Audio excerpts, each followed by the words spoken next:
My family is a statistic. It affects us. And 1 of 3 people are at risk. 37 million people have chronic kidney disease. March is Kidney Awareness Month. And join us to discuss an announcement by the National Kidney Foundation of Michigan is Linda Smith-Wheelock, President and CEO, along with Val Cobb, Senior Regional Manager with the Grand Rapids office. Good morning to both of you ladies.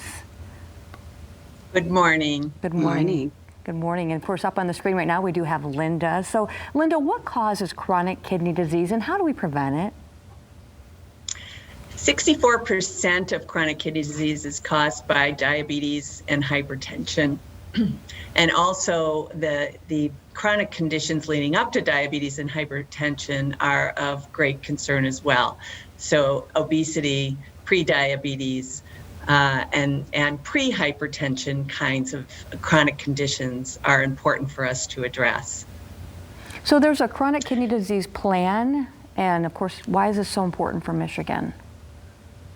There's a 5-year plan that we are releasing in conjunction with the Michigan Department of Health and Human Services and many of our other partners, which is going to focus on a prevention strategy in Michigan.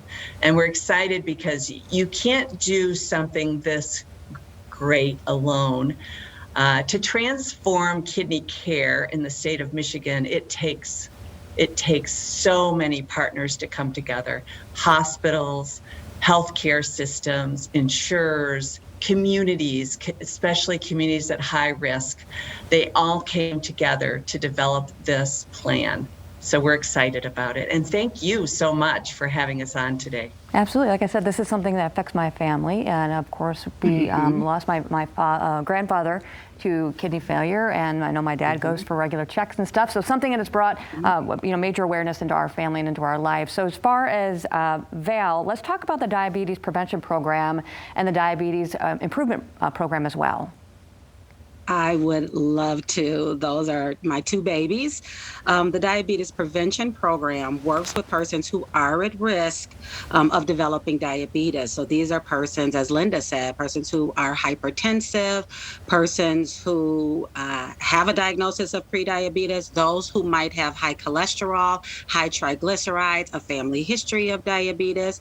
We walk with them through a year-long journey of healthy lifestyle change. And so this is classes that we take on a regular basis that work with accountability for us. It also works with what led us to this place, what led us to have these issues in our lives, and then how can we overcome them triumphantly. So that's what it is.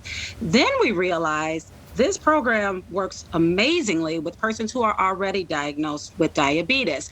So that's where our diabetes improvement plan came from, because the treatment for any chronic disease is going to be healthy lifestyle. And so we realized if we tweak this a bit, that it works phenomenally with diabetics. So what we ended up seeing is that diabetics' A1Cs were dropping in amazing ways. And so that means that their pancreas is functioning at a higher level, which is what we want, right? We want them to be able to take the insulin and use it in their body the appropriate ways. So both of those programs are majorly successful.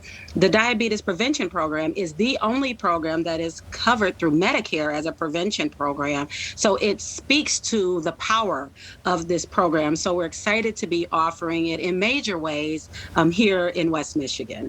And how has the pandemic changed any of this programming?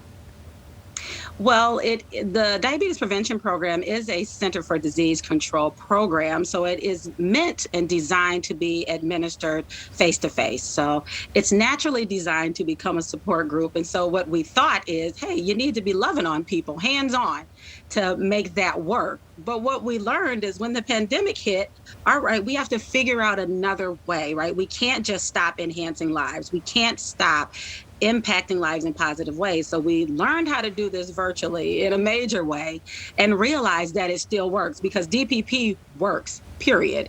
So we designed it to go virtual. We added in some extra components to make sure that the love was still there, to make sure that they still felt the support of their lifestyle coach. And the numbers of improvement, the levels of improvement, the change in behaviors have continued to soar just as they did when we were face to face. And real quickly, we have an upcoming walk that's going to be virtual as well.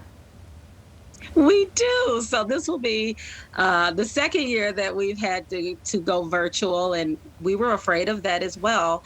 But we needed to do that because we have so many kidney patients who would then be at risk of developing COVID. So our walk this year is going to be August 22nd. If anybody is interested in information, they can go on nkfm.org and party with me on that day. Sounds great. All right, ladies, we are running out of time. We'll make sure to put more information on our website at fox17morningmix.com. For more details, though, go to NKFM as in Mary, nkfm.org.